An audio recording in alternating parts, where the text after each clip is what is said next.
It's just comedy. The Jell-O Program, starring Jack Benny with Mary Livingston and Phil Harris and his orchestra. Thank you. This is Groucho Marx. Well, here I am, stepping in over my head again. With Fibber McGee and Molly. Folks, this is just as new to me as it is to you. Hello? Hello, Mr. Benny, this is Rochester.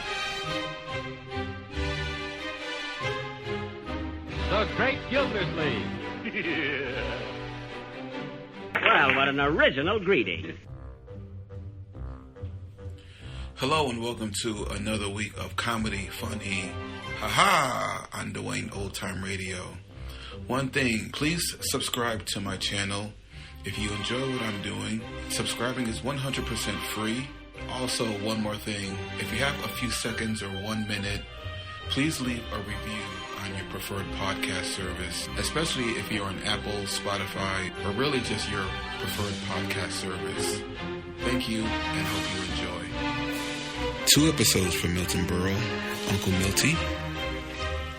The first one is titled Salute to Our South American Neighbors. That aired September 2nd, 1947. And then secondly, we're going to have Salute to the American Farmer. And that one aired September 9th, 1947.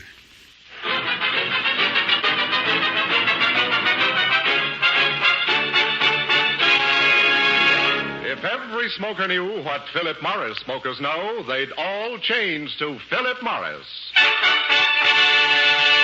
Johnny presents the Milton Berle Show.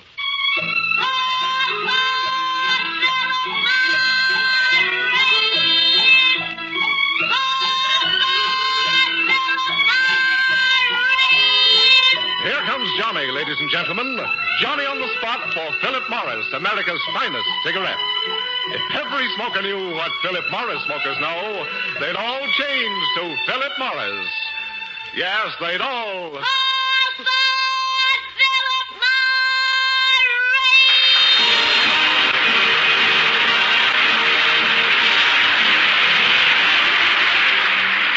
From Radio City, New York, Philip Morris presents the Milton Berle Show with Bert Kelton, Mary Schiff, Jack Albertson, Arnold Stang, Frank Milano, Arthur Hugh Bryan, Egg Bedgley, our singing star Dick Farney, the music of Ray Block and the orchestra, and yours truly, Frank Gallup.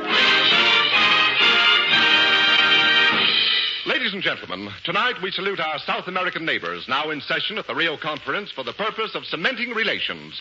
And speaking of cement, here is a man Philip Morris is stuck with, Milton Berle.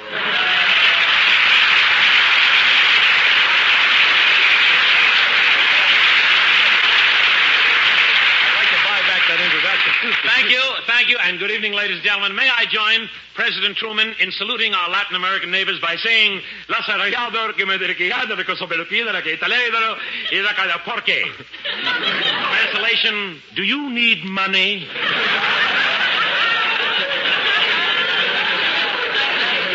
No cosigners, no delay. Just ask Harry and take it away.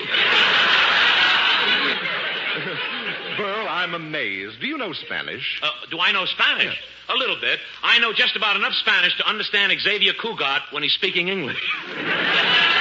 Why, Mr. Gallup, do you speak Spanish? Why, certainly. Do you speak fluently? No, just Spanish. Oh, my word, that was a jolly one, wasn't it?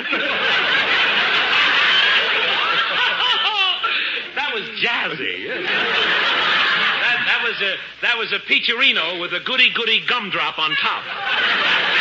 No, I'm serious, Mr. Gallup. Do you really understand Spanish? I mean, do you know hasta mañana, hasta la vista? No, but I do know hasta levant. Mr. Gallup! Oh, my word, I did it again, didn't I?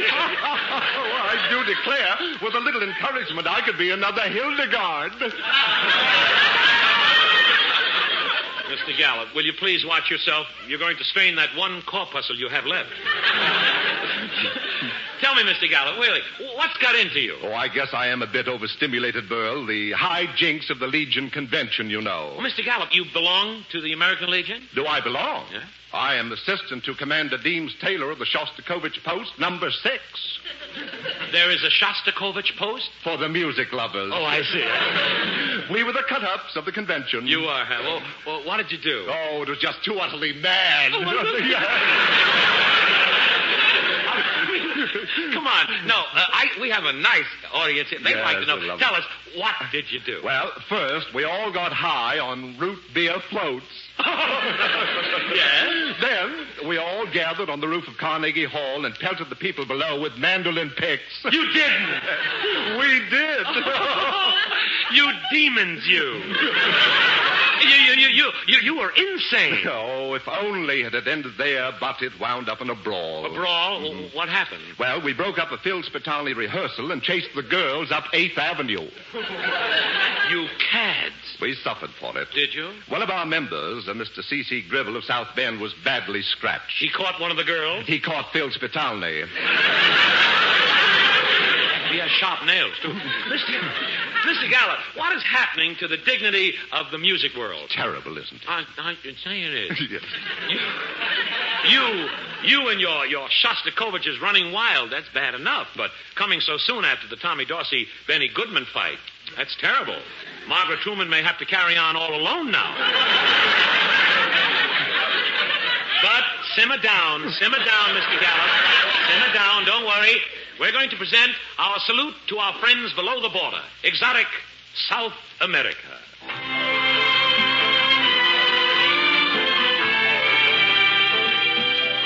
South America, pearl of the southern hemisphere, shining jewel of the tropics, home of Coffeehead.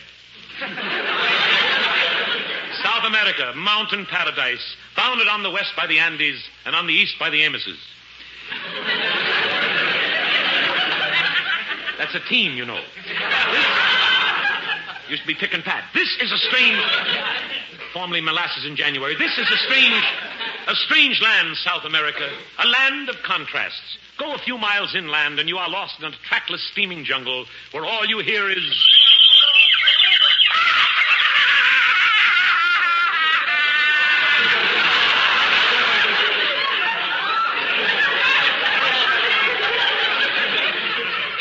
Yet only a few miles from this wilderness stands the modern city of Rio de Janeiro, where every night in the smart, lavish setting of its famous Copacabana nightclub, you can hear...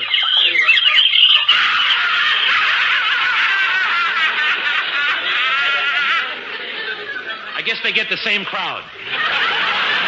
Let us go on and on.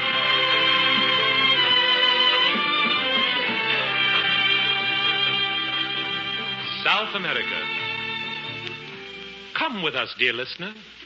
Come with us for a voyage up the mysterious Amazon River. We board our gleaming white craft, the good ship Cucalegumba. She points her proud nose up the river, and we're off with a roar of her mighty engines.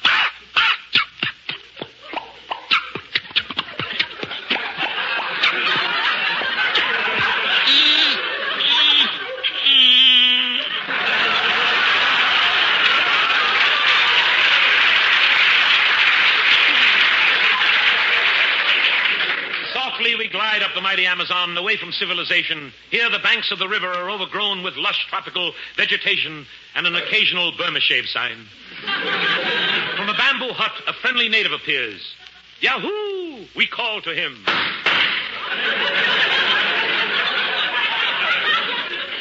He answers. But our sturdy ship...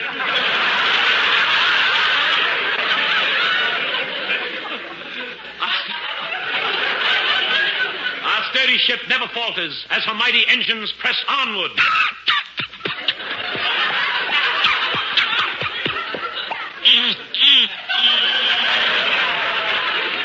Suddenly, around a bend, we come upon a village of Amazon women. These Amazon women are as big as men and as strong as men. Wait! There is an Amazon woman waving to us from the shore. We call to her. Hello, miss. And she answers, what do you say, bud? And as she waves her husband at us in farewell, we surge forward unto the Einde. Into the unknown. That whole line was unknown to me. Trusting in the power of our mighty engines.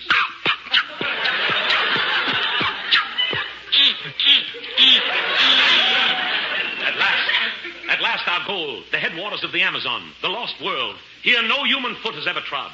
Here nothing lives. Here, wait, someone is peering out of one of the bushes. Wait, can it be a human? Hello there! Hello! Who are you? What? Who are you? I'm a bookie. Is it safe to come back to New York?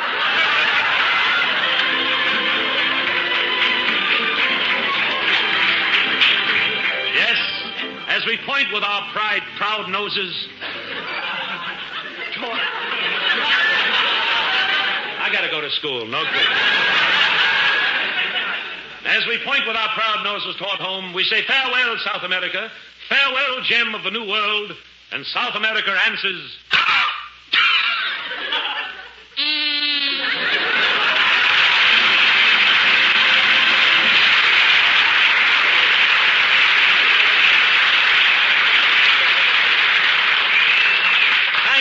Thank you, Guy Lombardo, for the use of your boat.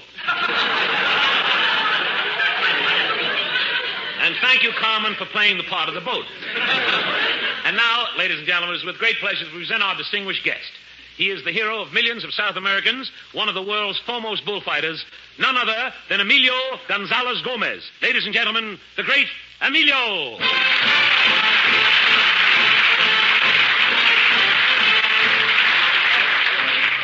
Buenas noches, ladies and gentlemen of the radio audio.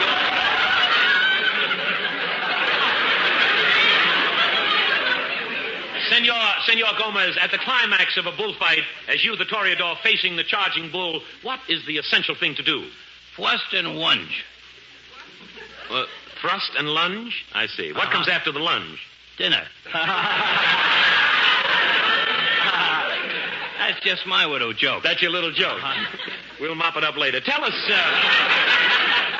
Emilio, I understand there is a strict procedure in becoming a bullfighter. Oh, very strict. There is? Yeah, a bullfighter has to kill 50 bulls before he earns the title of El Señor Toreador. El Señor Toreador? And what does he call before this? El Junior Toreador. That's only logical, isn't it? Oh, yes, logical, sure. The ceremonies at a bullfight are very, very impressive. Could you list the men who take part? Oh, gladly. What? Gladly. Oh, Gladly, yeah. He ran fourth today. I know him, Gladly. Correct. What? Correct. No, I willing. We know I willing tonight. No, I'm willing, yeah. All right. Well, there are the toreadors, yes, the matadors, yes, the picadors, and also the men on horses who keep turning around and round and get the bull dizzy. I see. What are they called? Revolving doors. They call me the Fred Allen of Boston, won't it? You look more like Portland of the cement company. Senor, what is your greatest thrill in the bullfight? Well, it's right after I kill the bull. I see. With a grand flourish, I cut off the bull's left ear. You do that because it's the custom? I do that because I'm hungry. Well, that's murder, senor. I understand you are the only bullfighter who has ever won the right to the title of El Estor Mago Cabillo. That's correct. El Estor Mago Cabillo. Tell us about the fight that won you this title. Oh, it was 2 years ago in Granada. In Granada, yep. The bull came rushing at me. Closer and closer he came. It was at that moment that I earned the title of El Estamaga Cabillo. Cabillo it is, I see. And what... I'll never get my diploma. And tell me, that's how you earned that title? That's right. What did you do? I ran away. You ran away? What does the title El Estamaga Cabillo mean?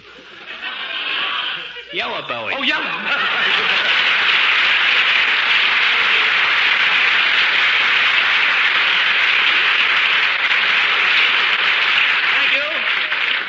Thank you, Emilio. You are there magnifico. Oh, Burl. I'm sorry, Mr. Gallagher. I keep taking your line. Watch that. I have very few as it is. Burl, tonight you portray that daring bad man from below the Rio Grande, Pancho Berle. I'm Mexican tonight. Mm-hmm. I'm Pancho? Oh, that's good. You come galloping up to your bandit gang. Oh, chababa, chababa. Men, caballeros, tonight we ride. Olé. Tonight we sneak across the border to United States. We rob banks, rustle maybe cattle, play a little pinball machines, see for Trillo. Then maybe we go to Hollywood, get a few days' work at Republic Studios. Ole. Wait, stop. The whole deal is off. Pancho, just remember, has big job. Must do all alone. What is job, boss? What is that, boss? What is that, boss? Don't be so nosy. Pancho must go put Johnny on the spot. Tell me, Johnny. Tell me pronto. Savvy? Why is it what you call him Philip Morris so much better to smoke? Here's your answer, Cisco Kid. Cisco Kid? It's because the Philip Morris smoker really gets what other smokers only hope to get. Right, Johnny. Philip Morris is the one leading cigarette with an exclusive difference in manufacture.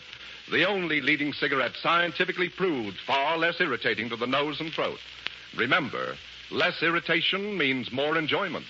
That's why the Philip Morris smoker really gets what other smokers only hope to get. Better taste, finer flavor, perfect smoking pleasure. Very good. But you tell me this, you big, thin gringo with nose like enchilada. Tell me, doesn't every smoker know that? No. I thought they did. If every smoker knew what Philip Morris smokers know, they'd all change to Philip Morris, America's finest cigarette. For perfect smoking pleasure, try a pack of Philip Morris today.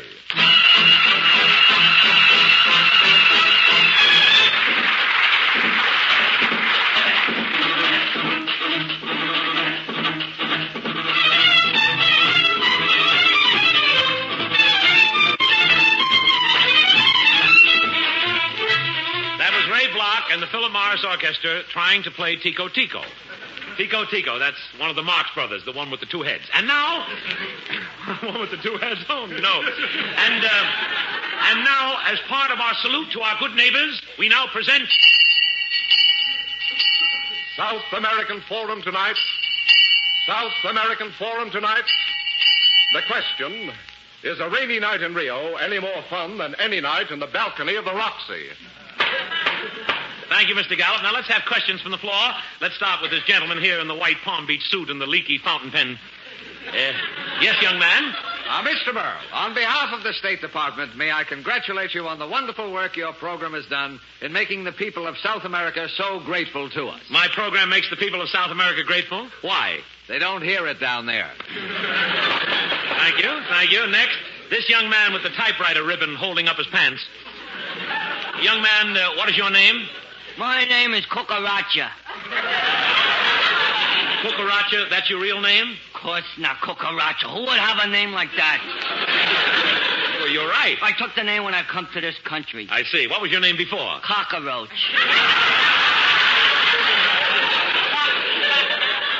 I understand. Well, tell us, Mr. C., have you a question about South America? Oh, I don't want to talk about South America, for I live here, don't I? Yeah, but How about talking about the good old USA? Well, I like this country. I don't care what you say. I didn't say that. This is my country, right or wrong? I know it's the good old USA. That means nothing to you, huh? Oh, sure it means something. Sure. To me, it's drinking pop and rooting for the Dodgers. Coming home from Coney in a wet bathing suit. Look, young man. Watching that old Chevy on Sunday morning, listening to Gabriel Heater. Please, why don't you go back where you came from, you bum? Please don't. Now, please, let's not lose our heads. Well, make up your mind, will you?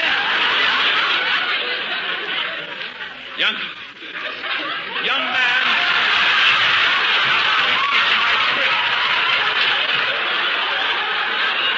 I know where my place is. You don't have to point to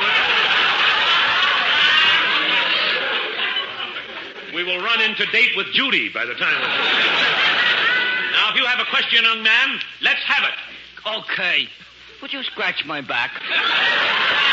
Please, let's stick to the subject of South America. How about a question from the ladies? All right, you, madam, holding the cigarette lighter and singeing a duck. What is your name? Tallulah Feeney, I'm a homemaker. I see. And you have a question? Yeah, when is South America going to stop with them dances already? If I got to shake one more thing, it'll come loose. You do South American dances? My husband, Brentwood, he's on a Latin kick. All day long he's doing the conga, the samba, the rumba, and slamba. The slamber? That's a new one for getting out of the subways. Your husband's always dancing? The way he swings them big hips of his. When he walks down the street, people look up to see if Sabu is riding him. He has big hips. Big? Before he can get into the bath, I got to butter the sides of the tub. He loves South American dances, eh? Murder. Yesterday he come home with a new one, the Mexican hat dance. He done it in front of the house and got arrested. He got arrested just for doing the Mexican hat dance? Yeah, he thought that's all he had to wear. In other words, Mrs. Feeney, your problem is South American dances. The problem's taken care of now that President Truman's down there. You mean while President Truman is down there, they won't dance? Are you kidding? You try and do a conga to the Missouri Waltz. Thank you very much, Mrs. Feeney. Thank you.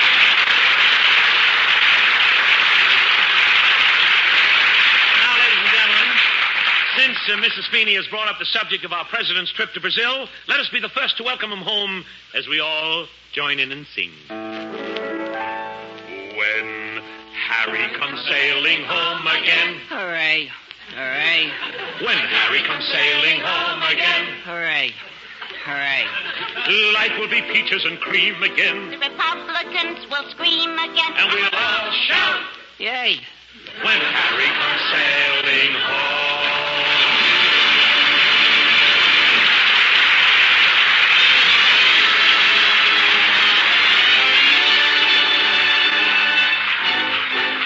Ladies and gentlemen, to give an authentic note to our Good Neighbor program tonight is our young South American singing star, Dick Farney, who will sing...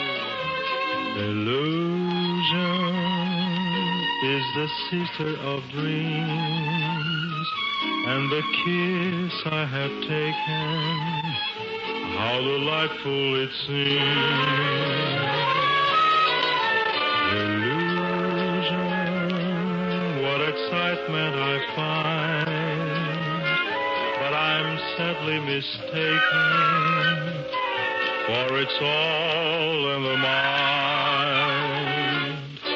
I trust then that it couldn't be true, but just then I'd have sworn it was you. Your kisses are a thrill to recall. Darling, tell me that this is no illusion at all. I trust then that it couldn't be true, but just then I'd have sworn it was you. Your kisses are a thrill to recall. Darling, tell me that this is no illusion at all. No illusion at all.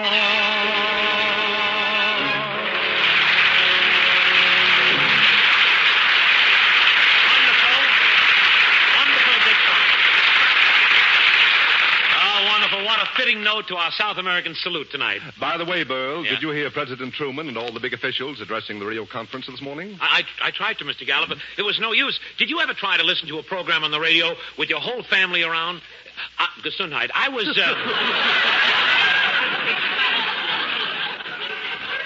Horace Heights' sister. I was home. I tried to listen to a program. No kidding. I was home this morning, all set to hear the speeches from the Rio Conference, and I was sitting in my living room. Milton, this is Tuesday, the day of your program. What are you doing home? Yeah, Pop. Ain't you got a rehearsal to get the egg ready for the air? Quiet. Junior, I moved rehearsal time up so I can listen to the speeches from Rio. Just let me sit here and listen to the radio. You want your pencil and paper, Pop, or won't there be any jokes you can steal? Very funny. That's a nice thing, Junior, to talk about your father stealing jokes. Well, what else should I talk about? Your 12 toes? Brother, Can I please have quiet? I'm staying home just to hear a program. A program I can appreciate and understand. It's too early for it pays to be ignorant. Make fun of your father, will you? Milton, you struck Junior on the head. And on the numb side, too. Yeah. Dear, will you take him away? Hold his head in the oven or something. I want to hear the speeches. Just before the president talks, there's an important address by Senator Vandenclyde. It's called the 6 Points of the Good Neighbor Policy. What's with the points? Just let them send us another Carmen Miranda. Junior, go up to your room. My room. It still says Rover over the door. Please, the senator goes on right away. Now, remember, dear, I want absolute quiet. Those 6 points are important to every American. I'm turning on the radio. You listen, dear. I'll go on with my housework. This is NBC at the Rio Conference. We now present Senator Vandenclyde in his keynote address, The 6 Points of the Good Neighbor Policy. Senator Vandenclyde. Here's the senator. My friends, the 6 points I'm about to present should be carefully heard and indelibly written into the minds of every American. First point, number 1. Milton, lift your feet. Oh, no, darling, not the vacuum cleaner. Point number 1. In the event anyone... Turn it off. I'm waiting to hear Truman and you come up with a Hoover.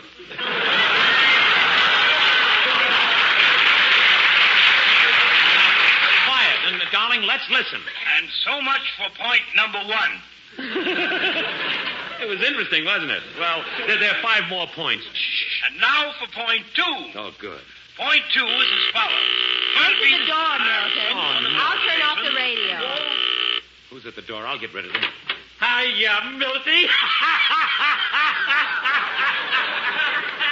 Hello, Sam. Hello, Martha. Darling, it's Sam and Martha Harrison. Look, Sam, I'm listening We to... were just going by and saw your car parked outside. So I said, how come Milton's home? Hasn't he got rehearsals on Tuesday? Let's go in and see if he's still sick. That's what I said, isn't it, Martha? Yes.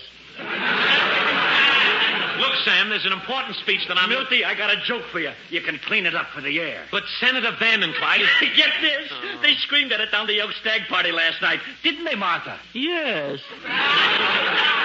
What was she doing at a stag? Sam, the senator. Sam, the senator. 2 old maids register in a hotel, Sam, see? the senator. The bellboy brings their bags up to a room. Sam, the senator. The first old maid says, boy, here's the dime, and then... Wait, say, Martha. Yes? Was it the first old maid who said that? Yes. Oh. Then the first old maid said... Sam, please, I know the joke. The punchline is when the second old maid says, why do you think we threw out the key? Why do you think we... Oh. Why do you think we... Is that the same joke I had, Martha? Yes. Sam, I'm listening to an important speech. Okay. Nice seeing you, Milton. Wasn't it, Martha? Yes. Nice of you. Goodbye. Quick, turn on the radio. And that's point number 2 in a nutshell. A nutshell? Well, I didn't miss much. Just a little nutshell. Oh, brother. And now, point number 3. Point 3. Point number 3 is simply the ideal. That racket, You've turn it off. written. What was that noise? I know what it is. Junior's using my electric razor again. Where's the bathroom? Come out, Junior. Junior, come out. Okay, you got me. Sure. Junior, if I ever catch you using that electric razor... Well, how would you like it if the kids at school called you Junior the Fuzz? Quiet. Here, turn the radio on. And that is all there is to point number 3. Simple, isn't it? Very. Now, quiet, everybody, please. Point number 4. The doorbell. The doorbell, I know. Hiya, Miltie. Oh, it's you, Sam the senator. I mean, Sam the senator. The minute we left your door, I said, here we were at the Burles, and we didn't even say hello or goodbye to Miltie's wife. Why, she must think we're barbarians. That's what I said, isn't it, Martha? Yes.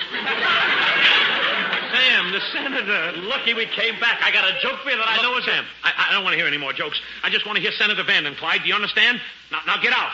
Let me listen. Beat it. Well, I must say, this is the worst insult I've ever suffered in my life. Yes. You stay out of this, loudmouth. You understand? Yes. Goodbye. The radio, Senator. So you see how important point number 4 is. Yes, I do. Yes. Now let us take up point number 5. Oh, what's the use, Senator? You'll start talking, something will happen, I'll miss the whole point again, right? Yes. Oh, this is too much. Oh.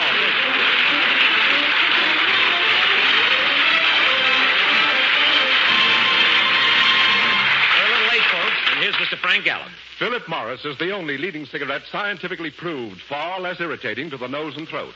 Remember, less irritation means more enjoyment. That's why the Philip Morris smoker really gets what other smokers only hope to get. Better taste, finer flavor, perfect smoking pleasure. Yes, it's true. If every smoker knew what Philip Morris smokers know, they'd all change to Philip Morris. Made in America by Americans to suit American tastes. Philip Morris, America's finest cigarette. This is Johnny again, reminding you for perfect smoking pleasure. Pour for Philip Morris! Yes, if every smoker knew what Philip Morris smokers know, they'd all change to Philip Morris, America's finest cigarette.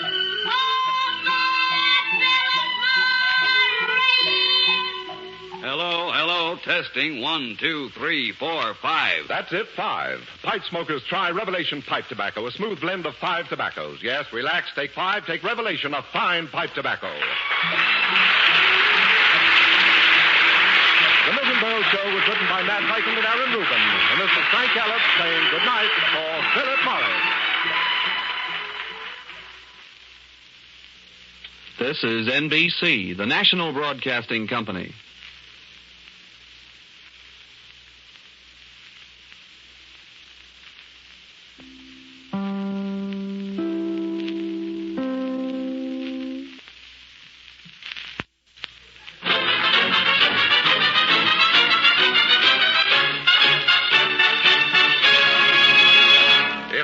Smoker knew what Philip Morris smokers know, they'd all change to Philip Morris.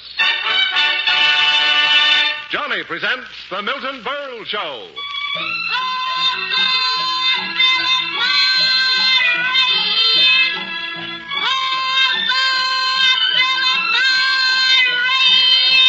Here comes Johnny, ladies and gentlemen. Johnny on the spot for Philip Morris, America's finest cigarette.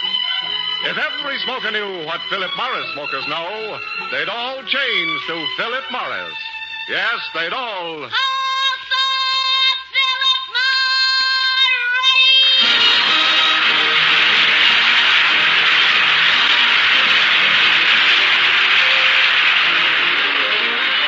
From Radio City in New York, here is the Milton Berle Show. With Bert Kelton, Jack Albertson, Arnold Stang, Mary Shipp, Frank Milano, Al Kelly, Jackson Beck, our singing star Dick Farney, the music of Ray Block and his orchestra, and yours truly, Frank Gallup. Ladies and gentlemen, this being the harvest season, our program tonight salutes the American farmer. This year, for the first time, the state of Iowa has lost its championship as the world's biggest producer of corn. And here is the new champion, Milton Berle.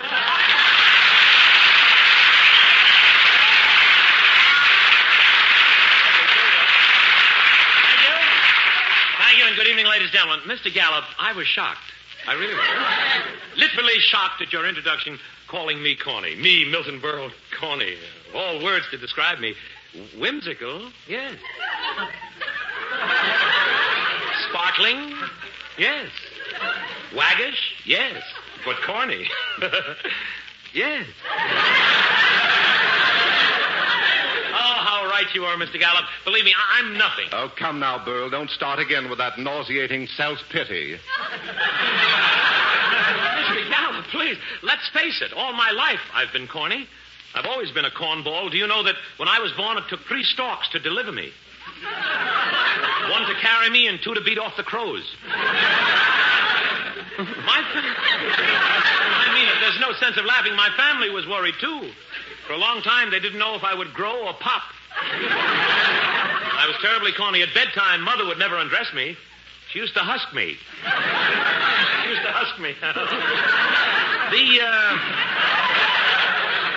That's corny. But the story, Mr. Gallup, that is the story of my life. Warner Brothers wanted to make it into a musical. They were going to have Lassie play me. Now, don't laugh. Of course, Lassie wouldn't really do the singing. They were going to dub in the voice of Thunderhead. Well, what's the use? Oh, chin up, Berle. Stiff upper lip. Stiff upper lip. What's going to keep the lower one from sagging? No, Mr. Gallup, there is no use trying to cheer me up. Well, perhaps the story of my friend Tito Barini will inspire you. Tito Barini? A musician. Yes? His is the story of a man's fight against fate. Tito played the cello. I see, and the odds were against him? Tremendously. He was knock-kneed. Knock-kneed? Well, how how could he get the cello between his legs? Two strong men would pry his knees apart. Yes? With the cello safely between his knees, Tito would nod, the men let go, and his knees snapped shut. Snap shut? Yes, you could hear the splintering for miles. Oh, gosh, such bravery, and here I am complaining. Yes. Tito faced his problem squarely. And you, Berle, should do what he did. What did he do? He shot himself. I should shoot myself? That's clever. But let's go on with the program. Maybe some of the audience will save me the trouble. Maybe somebody... You're awake, aren't you? You're asleep with the lights on. Ladies and gentlemen, tonight, our salute to the American farmer. At this time of the year, in the midst of the harvest, the American farmer pauses for a few days of fun. The county fair. Let us join him in his rejoicing as we too make the rounds of the county fair.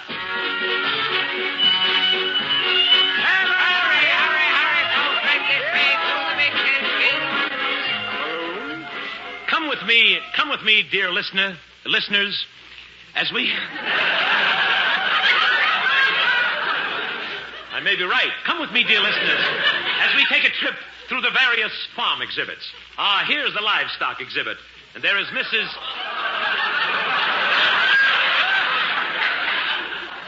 And there... Beautiful livestock, too.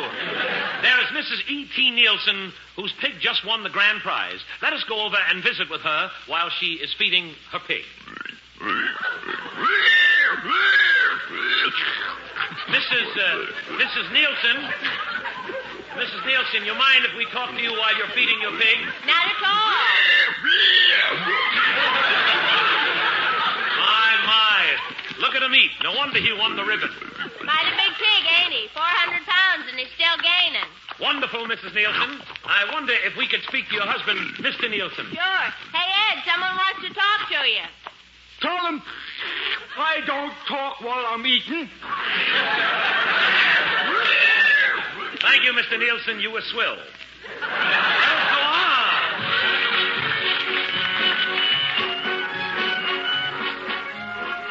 But it is at the county fair where farmers are shown the latest scientific agricultural equipment. Here, we're just in time for the exhibit of the new milking machine. And now, gentlemen, this is the new Milkmore jet-propelled milking machine. First, let me demonstrate the old style of milking by hand. Easy there, bossy. No.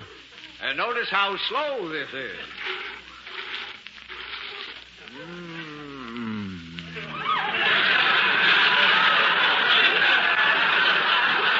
And now, let me attach the new Milkmore machine to the cow. No. And now we pull the switch.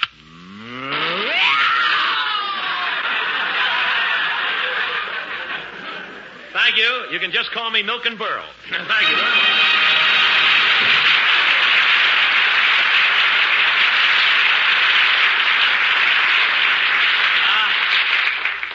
Mr. Gallup, in everybody's life there are memories of happy days on a farm. And also golden memories of a little country sweetheart shyly walking by your side as you sang. Down by the old mill stream where I first met you. With your eyes so blue. Kind of low, isn't it? Tender memories of Cynthia. I remember when I first met you, Cynthia, down by the old mill stream. I could tell at a glance that you'd been through the mill.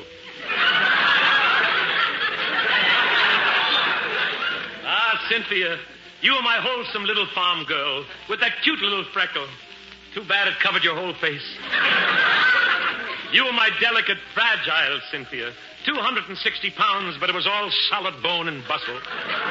You were the only thing on the farm that the bull was afraid of. Cynthia, I remember our first rendezvous. You had a flower behind your ear, and I tried to pluck the flower, and you screamed. I didn't know it was growing there.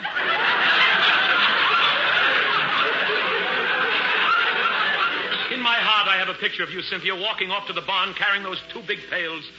Then you drink up the beer and come staggering back. Now, the I made you work on that farm, Cynthia. All day long you were out plowing the fields, and when you came in at night, you were so tired. Sometimes you'd fall asleep before they could get your harness off. Before they could get your harness off. If this is going to be a staring contest, I'm not going to stand for it.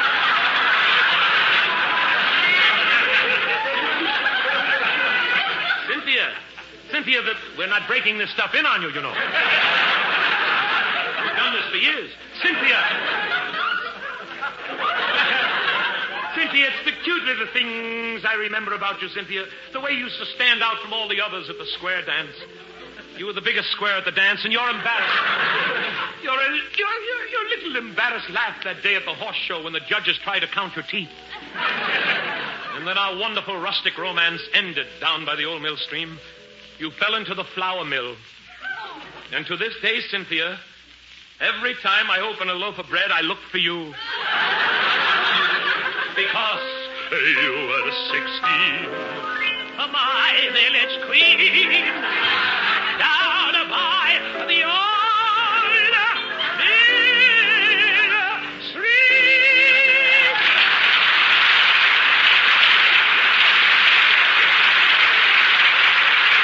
Now, please.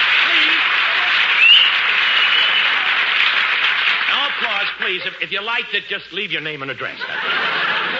I'll come to your house and do it for a small fee. And now, ladies and gentlemen, as a public service to the farmers whom we are honoring tonight, we have with us tonight, well, sort of a special occasion, Mr. J.J. Finster, one of the country's foremost agricultural experts, who, oh, that Lena the Hyena's writing this, I think. Agricultural experts who have some...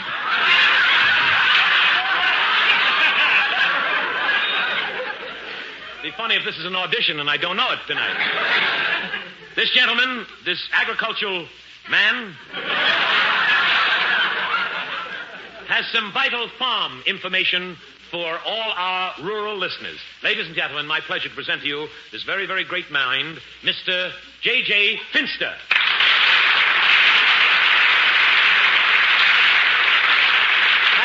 Thank you. I have some questions sent in by farm listeners, Mr. Finster. Go right ahead. A truck farmer from Maine asks, how do you go about getting the money under the farm subsidy plan? Farmers, here's what you do. Go to your nearest trying place where you go over to the door which says, money for boys who have never been criminated with a scale. Now, you must realize that the only way you do is to fill out a certain part of your trade, and when the money comes to you, ask for Miss Corbett, who will give you a definite trade. And try and get it. Next question. Mr. Finster, an apple grower in Oregon writes, how can trees be protected against early frost? Why, it's as simple as A.B. Spilling.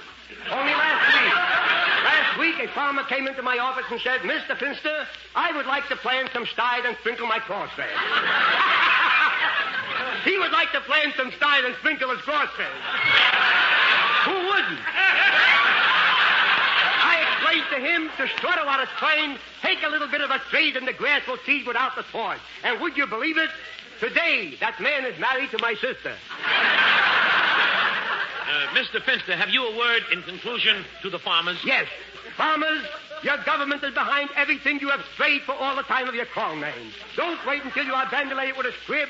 Don't be a trailmate. The seed of your grass has always been soil-made. But we know it's a phrase. Don't let them point at you and say, look, there goes a flame of voice of God. I say to you, like in the words of Joe Camel Blades, who said, quote, the grace of time will never court with trade because he is there for toil. Unquote. Thank you very much.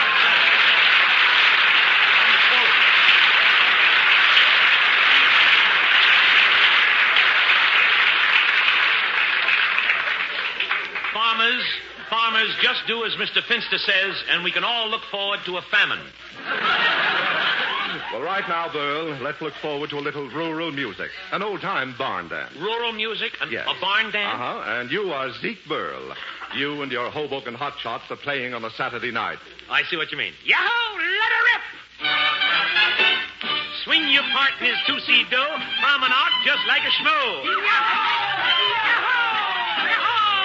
Here, swinger right and a swinger left, and wait a minute, stop the dance. Stop the music. Gosh darn it, stop it. What's wrong, Zeke? Where you going? Eh? I said, where you going? Give me your earphone. Oh. I just remembered, Ezra. I got to put Johnny on the spot.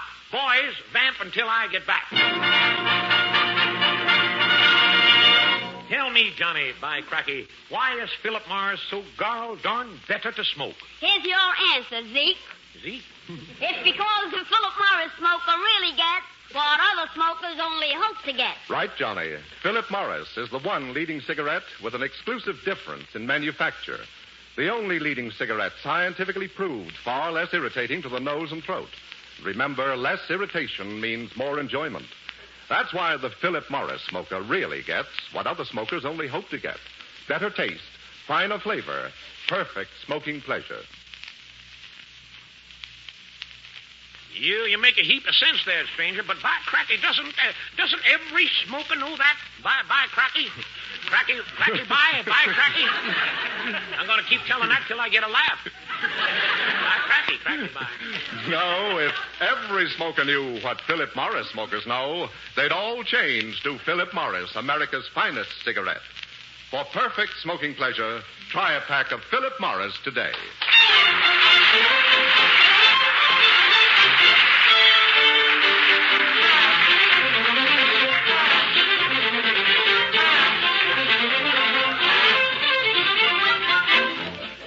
Yes, sir, that was part of Turkey in the Straw.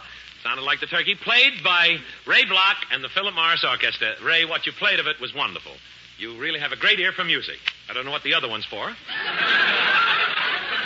I guess it's for Petrillo. And now, that's a local joke, Local 802. As we continue... Made that up, too. Throw it out, too. And now, as we continue our salute tonight to the farmer as we present... Farmers Forum tonight. The question, can Maxie Rosenblum's ears solve the cauliflower shortage? Thank you, Mr. Gallivan. Now questions from the floor. First, this gentleman in the third row carving his initials in the man in front of him. You, young man, you have a question? Yes. Mr. Berle, for years I've heard nothing but stories about a traveling salesman and a farmer's daughter. Yes?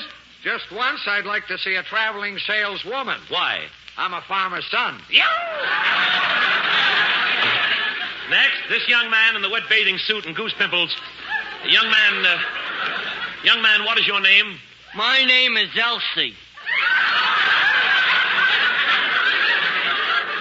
Elsie? Don't confuse me with Elsie the cow. Oh, no, I won't. I'm not a cow. No. Take a good look. I know, but why do you call yourself Elsie? Well, I took an animal's name rather than keep the name I had before. Let's see. What was your name before? Milton.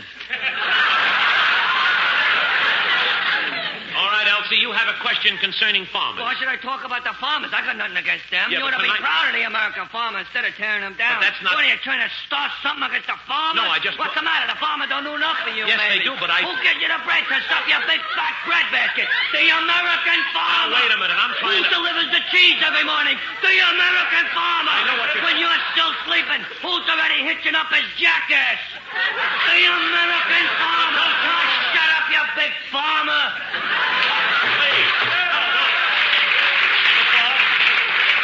Please, let's not be carried away by this man. Now, young man, if you have a question, let's have it. Okay. Do you like me with my hair up? Now, please, that's enough. Let's hear from the ladies now. You, madam, in the aisle, folding diapers. What is your name, sir? Tallulah Feeney, I'm a homemaker. Young lady, you are a homemaker, and you have a question? Yeah. How can I stop my husband's latest hobby, raising chickens? He's sure smelling up the house. Your husband raises chickens? Yesterday, he accidentally sat down on a nest full of eggs. He sat down on a nest full of eggs. He broke them? He hatched them. No kidding. Ever since then, the rooster's been giving him the eye. Oh, Naturally. He got his own theories. You know what he feeds them chickens? What? Herring. He feeds the chickens herring? Why? He wants the eggs shouldn't need any salt. I I understand. You should see the way he cleans the chicken. It's amazing. What's amazing about cleaning a chicken? In the bathtub? Wait a minute. He gives a chicken in a bath in the tub? So it shouldn't be a total loss. He takes one at the same time. Mrs. Speedy, your husband gets in the bathtub with a chicken? He washes himself first. What, do you think he's a slob or something? Oh, well, that's different. This morning I seen one of them chickens out in the yard pulling on a worm. It was disgusting. Oh, what's disgusting about a chicken pulling a worm? My husband was pulling from the other end. Oh, thank you very much, Mrs. Speedy. Thank you.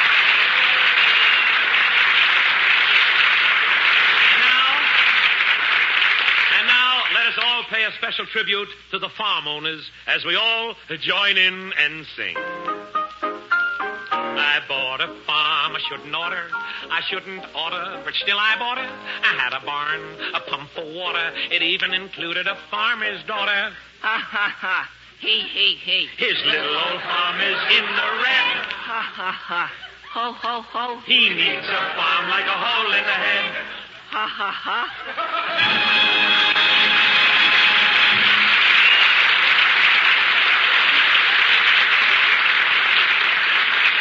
And here, ladies and gentlemen, here's our young singing star, Dick Farney, to sing.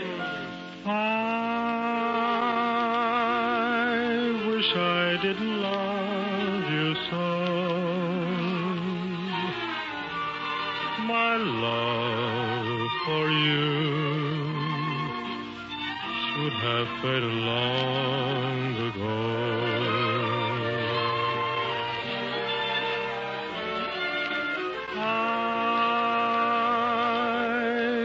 I didn't need your kiss.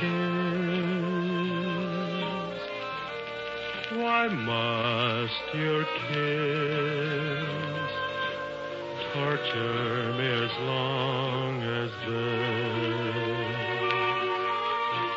I might be smiling by now with some new tender friend.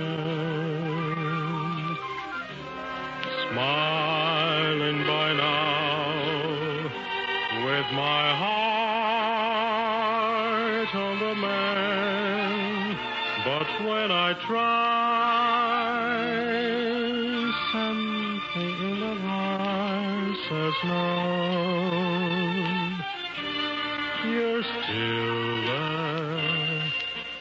I wish I didn't love you so. I might be smiling by now with some new tender friend.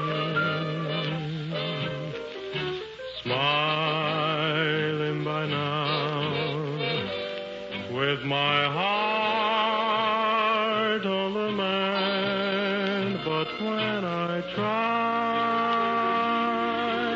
something in that heart says no. You're still there. I wish I didn't love you so.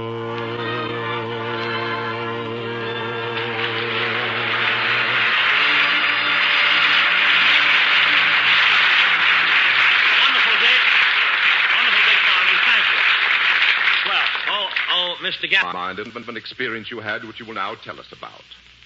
Yes. That's right. Do you mind? Not at all. If you'd rather I didn't. Oh, please do. It's awfully decent of you. Don't mention it. I won't. Thanks. That was fun. Let's try it again. This time you take the homage. But no kidding, Mr. Gallup. This experience that my family and I had all started one night last week.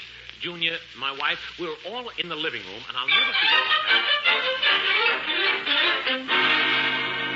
Milton, it's midnight. Come to bed. Okay. Junior, put down that Esquire. Time to go to bed. You're kidding. I said, Junior, go to bed. Bed, all day I'm on that couch at the psychiatrist. All night I'm in bed. My back is nothing but calluses. Well, if you'd stop going around biting mailmen, we wouldn't have to send you to a psychiatrist. If I can't fight mailmen, what's there to live for? You win. Milton, it's late. Okay. Turn out the light. But what is it? Somebody at this hour. Come in. Special delivery package from Milton Berle. Sign here. There. Just put it down on the floor. Thank you. Okay. Boy, that's a big box. I wonder what's in it. Maybe Uncle Julius sent us another cheese. No, Junior. Look at the air holes in the box. Maybe it's Uncle Julius. Quiet. I'll turn it over. Help! It's a wolf! Run for your life! Milton, get down off that chair. It's just a chicken. Oh, a chicken? Yeah, Pop. You know, those things you used to clean before you got in a radio. Quiet. Here's a note on the box, Milton. Why, it's from Phil Baker. Phil Baker? Yes, he sent us the chicken. It's from his chicken ranch in San Fernando Valley, California. Darling, all the way from California. Say, what a break. We'll have free eggs every day. Why don't you put it on your program, Pop? Make it a contest. Which one of you can lay them faster? Always with the wisecracks. Regular Henny Youngman. Now, you be a good boy, Junior. Take the chicken out the backyard. Okay. Junior, not by the neck. Let go. Come on, let's go to bed. All right, come on.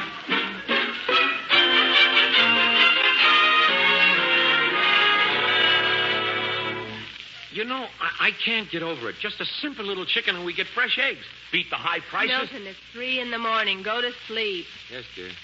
But it's wonderful, you know. Phil Baker sent us chickens like that. Little chicken. Yeah. Tired. Sleep.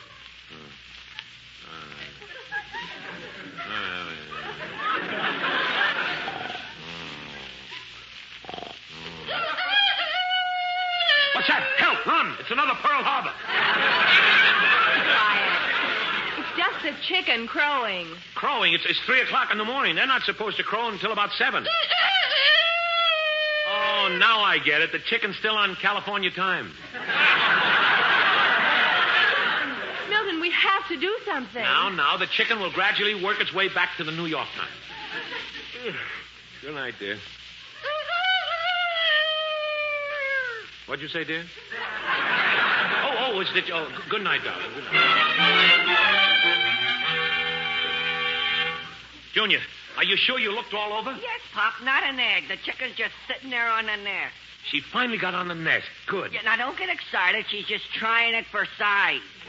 3 days and not one egg. I wonder if it's because she's a rooster. No, it... Oh, come in. Milton Berle? Yes, I'm Milton. Shut up. Yeah. I'm from the City License Bureau. Where's your license to run a poultry market? Poultry market? No, it's just a little chicken. Shut up. Yeah. 1 chicken or 1,000. As long as it's got feathers, you gotta have a license. $15. Oh, okay. Here's the money. We'll save it on the eggs alone. Shut up. Yeah. I'll be back Wednesday, and I want to see tile floors put in, clean roosting poles, and wire over the windows. But look, Shut up. Yeah. Tile floors. Wait till I write that Phil Look, Baker. Pop, here's the chicken. Shut up.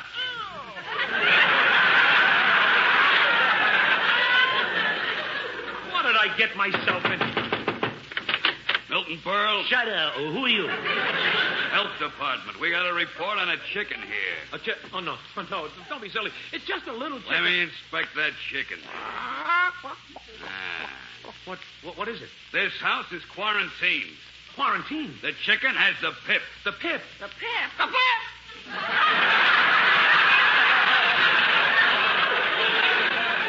Yes, the pip. Mr. Berle, let me see your tongue. My tongue? Yeah. She caught the pip from someone. What is... I never had the pip in my life. Oh, look at the poor chicken. She's a goner. Oh, I won't let it die.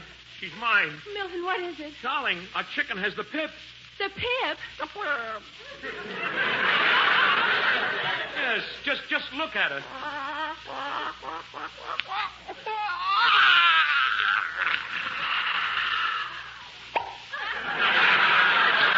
No, she's dead. Our chicken is dead. No. Poor chicken.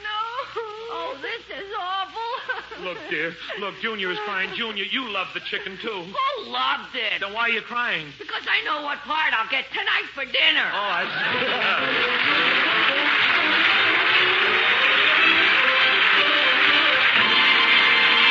Thank you. I'll be back before Mr. Gallup can say... Philip Morris is the only leading cigarette scientifically proved far less irritating to the nose and throat. Remember, less irritation means more enjoyment. That's why the Philip Morris smoker really gets what other smokers only hope to get. Better taste, finer flavor, perfect smoking pleasure. Yes, it's true. If every smoker knew what Philip Morris smokers know, they'd all change to Philip Morris.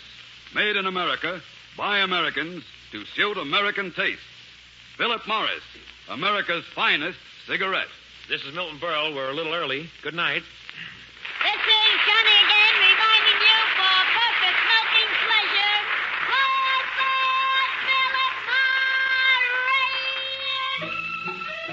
Yes, if every smoker knew what Philip Morris smokers know, they'd all change to Philip Morris, America's finest cigarette. And now goodbye, Johnny. See you next Tuesday, same time, same station, when Philip Morris will again present the Milton Berle Show. This is NBC, the national broadcasting company.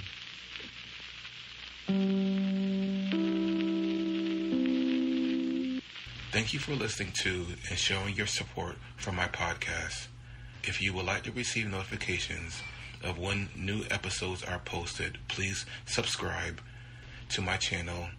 Subscriptions are 100% free, and they really help me get an idea of how I'm doing. Well, hope you enjoyed, and until next time, stay safe, wish you well, and as always, peace.